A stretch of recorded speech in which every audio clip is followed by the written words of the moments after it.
ලෝකාද ඉතිහාසයේ ලෝකේ හැම රටකම ජජස්ලාගේ විනිශ්චයකාරවරුන්ගේ වයස වැඩි කරලා තිබෙනවා. ඒ වගේ රටවල් වල විනිශ්චයකාරුවන් කැමති වෙලා තිබෙනවා. මොකද අවුරුදු 70 75 කරන්න පවා ගොඩක් බහුතරයක් විනිශ්චයකාරවරු කැමති වෙලා තිබෙනවා. ලංකාවේ විතරක් උසාවිය කෙලින් කරලා උසාවිය ස්වාධීන කරලා අත තියන්න බැරි තැනකට නීතියේ පාලනය ගෙනල්ලා තිබෙනවා අද ශ්‍රේෂ්ඨාධිකරණය සහ අනිත් උසාවිය විසින්. ඒකට පොහොට්ටුවේ සජබෙත් ඉන්න ඔක්කොම දූෂිතය බයයි. ඒක තමයි ඇත්ත. ඒසත් දේශපාලනඥයෝ අති පිරිසක් අති බහුතරයකට ස්ථාන නැති වුණා. ස්ථාන නැති වෙලා අනාථ වුණා. හැබැයි දේශපාලනඥයෝ නැති වුණාට ඒ දේශපාලනඥයන්ගේ යපිච්ච පිරිසකුත් හිටියා. මම ඉතාලම ජේෂ්ඨ නීතිඥයන් ගණනාවක් ගියා මොකක්ද? මේකට මේ සමහර නීතිඥවරු වැඩිපුර මෙතන විරුද්ධ වෙන මොකොත් නැහැ මේ එම්බසි පාර්ටි වලට එන්න කියනවා ජනාධිපතිලාත් එක්ක වයින් බොන්න එන්න කියනවා IGP කතා කරාම IG නැගිටලා කතා කරන්නේ සමහර මේ ලෝයර්ස්ලට නඩු වලින් 50%ක් යන්නේ ඒ ලෝයර්ට අපි ආවට පස්සේ මොකක්ද උනේ ඒ වලල්ලම දැන් අනාථලා තියෙන්නේ මට එක්කෙනෙක් ඉස්සර එම්බසි පාර්ටි වල අනිවාර්යයෙන්ම හිටපු කෙනෙක් කිව්වා ඇමතුමා අපිට අඩු ගන්න දැන් ඉන්විටේෂන් එකක්වත් දෙන්නේ නැහැ කරුණාකරලා අපිට ඉන්විටේෂන් එකක්වත් දෙවන්න ඉතින් අද වෙලා තියෙන මොකක්ද අපි ඒ නිසා ජනතාව දේශපාලන වශයෙන් අර සෙට් එක අතු ගෑ දැන් වෙලා තිබෙන්නේ ඒ සෙට් එකත් එක්ක යපිච්ච ඉතිරි වලල්ලට දැන් වදිනවා ඒ වලල්ලේ පිරිසක් සමහර නීතිඥවරුන්ටත් ඇති මොකද දෙයක් හරියට කරන නම් ගරු සභාපතිතුමනි ජනවරමකුත් ජනතාවට අවශ්‍ය වෙනවා. මම දන්නවා මානවිකම් කොමිසම් සභාවේ හිටපු ප්‍රධාන කොමසාරිස්වරයෙක් කෙනෙක් අතර මේ ඉල්ලා අසුනා මීට අවුරුදු 7-8කට කලින් මම එතුමා ඉතිවිර කෝල් කල් ගැහුවා අයියෝ ඔබතුමිය අසුනේ කියලා. ඔය ගෝඨාභය රාජපක්ෂ දිනපු ගම. එතුමිය කිව්වා මොකද්ද? ජනවරමෙන් කියලා තියෙනවා මානවිකම් රකින්න ඕනේ නැහැ කියලා. එතුමිය අසවැච්ච හේතු වශයෙන් එතුමිය කිව්වේ ඒකද? මිනිස්සුන්ට ඕනේ නැත්තම් මානවිකම් රකින්න. අමු පට්ට මිනිමරුවේ තක්කඩියෝ නැවත පත් කරනවා නා. ඒ ජනවරමට ඕනේ නැහැ. මේ ජනවරම වෙනස්. ඒ ජනවරමෙන් තමයි අධිකරණයට පොලිසියට හැමතැනටම පණ ඇවිල්ලා තියෙන්නේ.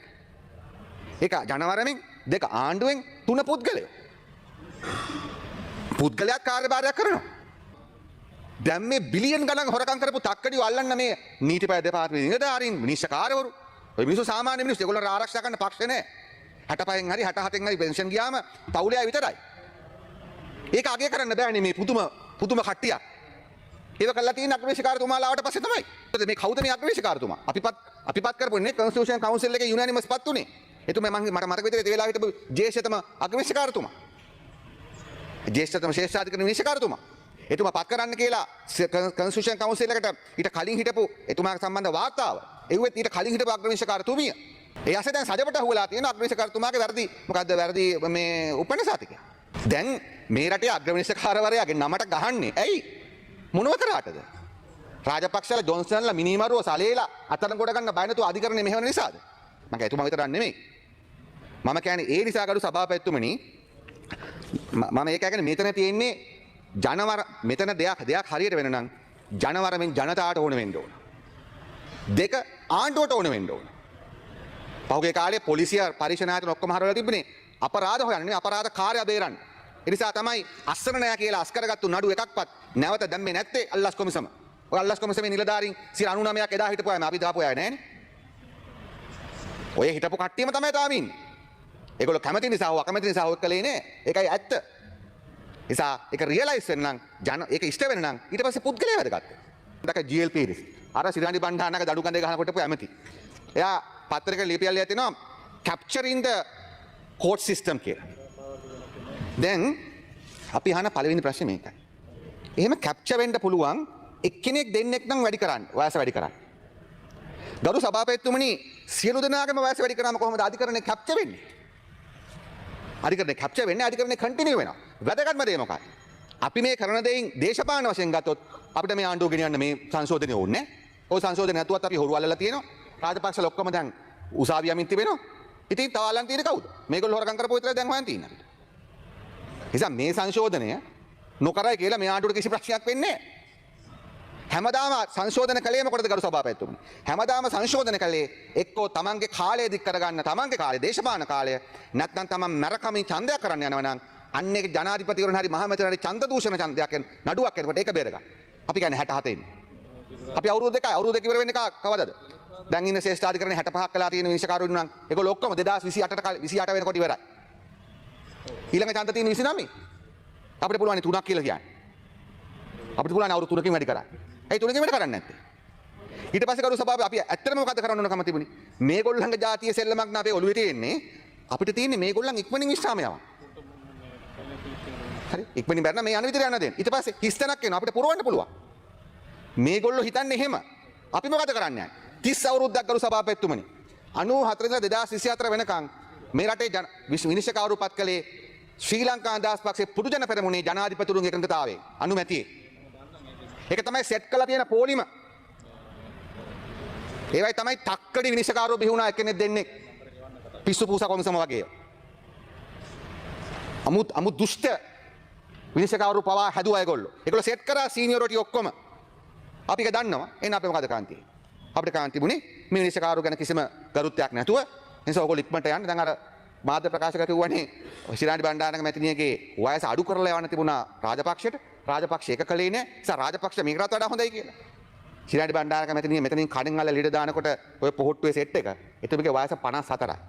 දෙයියන්ගේ පීඨ සජිත් ප්‍රේමදාස මහත්තයාට පට්ට මාධ්‍ය ප්‍රකාශ. එයා කිව්වේ එහෙමනේ. රාජපක්ෂලා තිබුණලු ශිරාණි බණ්ඩාරනායක අයින් කරන්න ඕන නම් වයස අඩු කරලා යවා. එතුමිගේ වයස 54 ඇස් කරනකොට.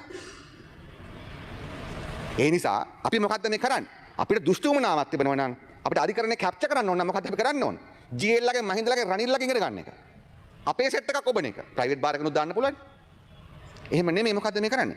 මේ පත්තලා හිටපු කට්ටියම දිගට තිබ්බට පස්සේ තියෙන වාසිය තමයි රටට කන්ටිනියුේෂන් එක එනවා. ආයතන දැනුම තිබෙනවා. නඩු කල්යන්නේ නැහැ. නඩු අහන අයටම පුළුවන් නඩු අහන ඉවර කරන්න.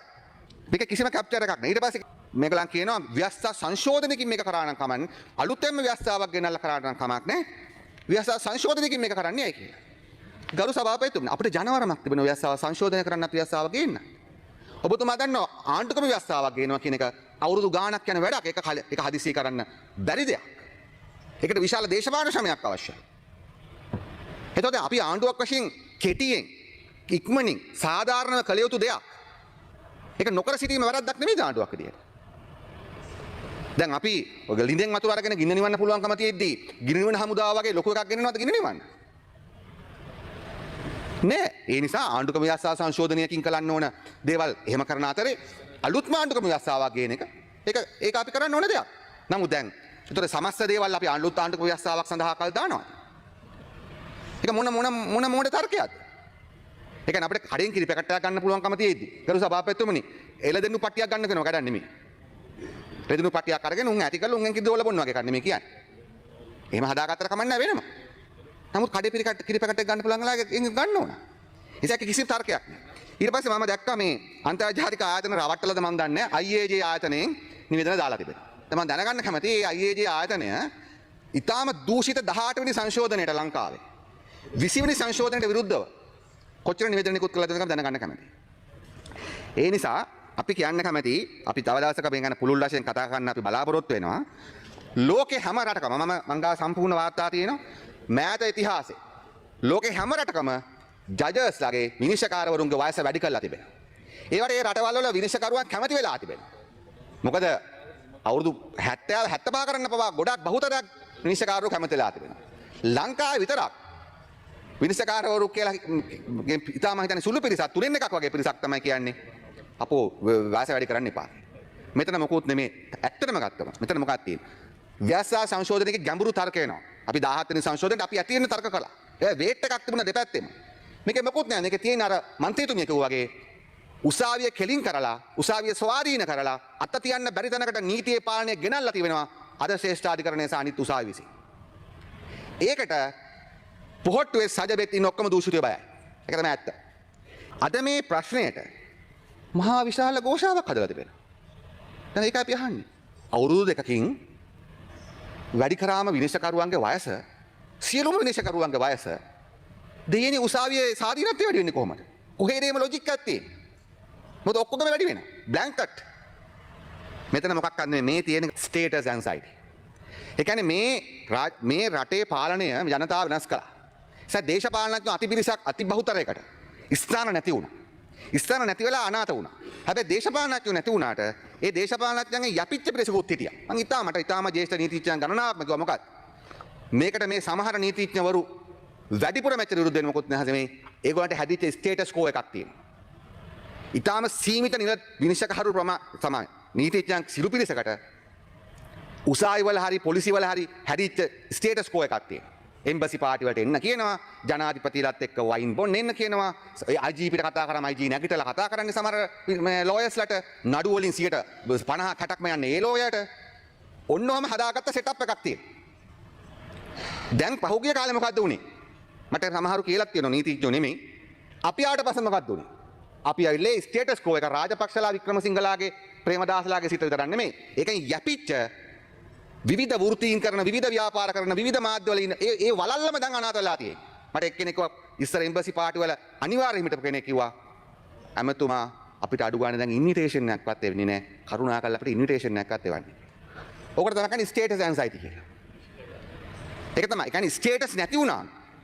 ඇත්තටම අපි ගන්න අසාධාරණයක් නෑ. ගරු සභාපතිතුමනි තිබෙනවා මේ මාක්ස්උත් කියලා තියෙනවා. මම මාක්ස්උත් පුඩන් නැතුව මේ ඉංග්‍රීසි ප්‍රස්තාවපිරලා තියෙන when you accustomed to privilege equality feels like oppression. සරලව කිව්වොත් වරප්‍රසාද වලටම පුරුදු වෙලා හිටියාම ඒ වරප්‍රසාද නැති වුණාම ඒක තමන්ට කරන පීඩනයක් ලෙස තමන්ට කරන අසාධාරණයක් ලෙස දන්නවා කියලා. අද වෙලා තියෙන්නේ ඒකයි. අද මේ රටේ රාජපක්ෂලා ප්‍රේමදාසලා වික්‍රමසිංහලා හදාන් ගෙව අන්ත දූෂිත ක්‍රමයක් තිබුණා. ඒ දූෂිත ක්‍රමයෙන් කවදාවත් බලවත් ධනවත් අය උසාවියෙන් නඩුවට ආවේ නැහැ. ඒ අය විත්තිකරුවෝ වෙලා හිටියට කවදාවත් වැරදිකරුවෝ උනේ නැහැ. එහෙම තමයි. අද ඒක වෙනස් වෙලා තිබෙනවා. ඒ ජනවරමයි ආණ්ඩුවයි ඒ තනි අධිකරණ නිලධාරීන්ගේ විශේෂ මැදිහත් වීමයි මත. පොලිසිය මැදිහත් වීම මත. සලේ හොයන්න පුළුවන් ද කරු සභාපතිතුමනි පරීක්ෂණාංශ මහන්සි වුනේ නැත්නම්? ඒ නිසා අද වෙලා තියෙන්නේ මොකක්ද? අපි ඒ නිසා ජනතාව දේශපාලන වශයෙන් අර සෙට් එක අතු ගෑවා. දැන් වෙලා තිබෙන්නේ ඒ සෙට් එකත් එක්ක යපිච්ච ඉතිරි වලලට දැන් වදිනවා. ඒ වලල්ලේ පිරිසක් සමහරට නීතිඥ අතරත් ඇති. ඒ ඇට ස්ටේටස් ඇන්සයිටි තියෙනවා.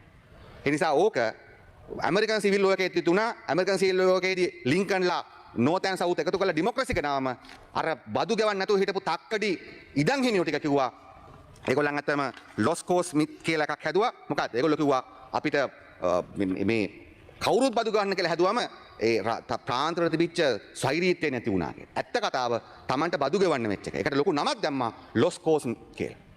රයිට්. ඇත්තරම මොකද්ද? Tamanට බදු ගෙවන්න උනා ලින්කන්ගේ ප්‍රතිසංස්කරණ වලින්. ඒකට විරුද්ධව මතයක් හැදුවා මේකෙන් අපේ ප්‍රාන්තවල බලය නැති වෙනවා. ප්‍රංශ විප්ලවෙත් එහෙම වුණා. ඒ නිසා ඒ ඇරිස්ටොක්‍රැට්ලාට නැති වුණාට පස්සේ බලය ඒගොල්ලෝ හැදුවා ප්‍රංශ සංස්කෘතිය. ප්‍රංශ විප්ලවෙන් නැති වුණා කියලා. අද මේ අධිකරණයේ ස්වාධීනත්වය ගැන කිඹුල් කඳුළු හොලන කෑ ගහන වැඩි පිරිසකගේ තිබෙන්නේ ස්ටේටස් ඇන්සයිටි. Tamanට තිබිච්ච වරප්‍රසාද රාජපක්ෂලාට ජනතාව 24 නැති කළා රනිලට නැති කළා අනිත්තර නැති කළා. දැන් ඒක වටේ හිටපු වලලට නැති වෙන කාලේ ඒ නිසා මේක වෙන කිසිම ඒකයි මම කියන්නේ කිසිම බර තර්කයක් විපක්ෂ කාගෙන්වත් නැත්තේ. හැබැයි කවිරත්න මැතිණිය ඒ විපක්ෂය හංගන් හිටපු ඇත්ත කාරණේ කිව්වා. ඒ නිසා එතුමියට ස්තුතිවන්ත වෙනවා සජබ ඇතුලේ කතා කරපු දෙක කියපු ගැන. ඒ නිසා මේ සංශෝධනයෙන් කිසිම අධිකරණයකට ප්‍රශ්නයක් වෙන්නේ නැහැ. ඉන්න විනිශ්චයකාරතුමාලම කන්ටිනියුේෂන් එකක් එක්ක ඉන්ස්ටිටියුෂනල් මෙමරි එක රැකගෙන ඒගොල්ලෝ ඉස්සරහට යනවා. ඒ නිසා ඒක කියන්න ඕන කම තිබෙනවා. ඒ නිසා අපි කියන්න කැමතියි අර ප්‍රංශ විප්ලවයේදී හැංගුණා වගේ මොකද ඇමරිකන් සිවිල් ලෝ එකෙන් පස්සේ හැංගුණා වගේ පරමාදර්ශී සටන් පාඨව අධිකරණයේ ස්වාධීනත්වය ප්‍රජාතන්ත්‍රවාදය වගේ ඉතාම වැදගත් ඉතාම වටිනා උත්තරීතර සටන් පාඨවලට තමන්ගේ ස්ටේටස් ඇන්සයිටි හංගගෙන තමන්ට නැති වෙච්ච ඒවා බේර ගන්න හදාගන්න එපා කියන එක විතරයි අපිට කියන්න තියෙන්නේ. අපි මේ ජනවරම මේ ගමන මේ විදිහටම යනවා.